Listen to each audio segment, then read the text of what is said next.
พิธีประดับเหรียญการระลึก70 ปีภาคประชาชนปฏิวัติลาวได้จัดขึ้นในตอนเช้าวันที่22พฤษภาคม2025อยู่ที่หอประชุมใหญ่ปกครองเมืองทัพบาทโดยการเข้าร่วมพิธีและขึ้นประดับเหรียญของสหายสมสดแสงอาภรณ์กรรมการพรรคแขวงเลขาคณะบริหารงานพรรคเมืองทัพบาทมีบรรดากรรมการประจำพรรคเมืองกรรมการพรรคเมืองเลขาคณะพรรคหากทานเลขาหน่วยพรรคสมาชิกพรรคอาวุโสบำนาญเข้าร่วม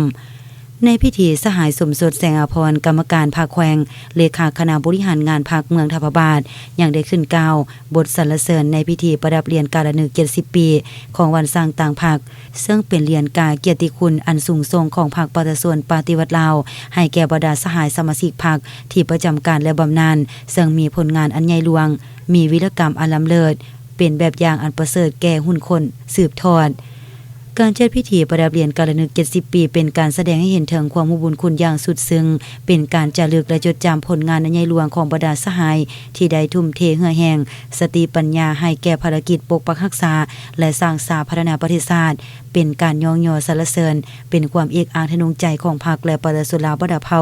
ที่มีต่อบรรดาสหายทั่วเมืองทัพบาทที่ได้รับเหรียญการระลึก70 ปีวันสร้างต่างพรรคประชาชนปฏิวัติลาวแม่นมีทั้งหมด87สหายหญิง8สหายพนักงานบำนาญ59สหายหญิง4สหายพนักงานที่ประจำการ28สหายหญิง4สหาย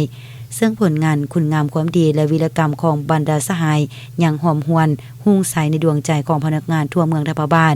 และถูกจารึกไว้ในประวัติศาสตร์ของเมืองของพรรคประชาชนปฏิวัติลาวเฮาตลอดไป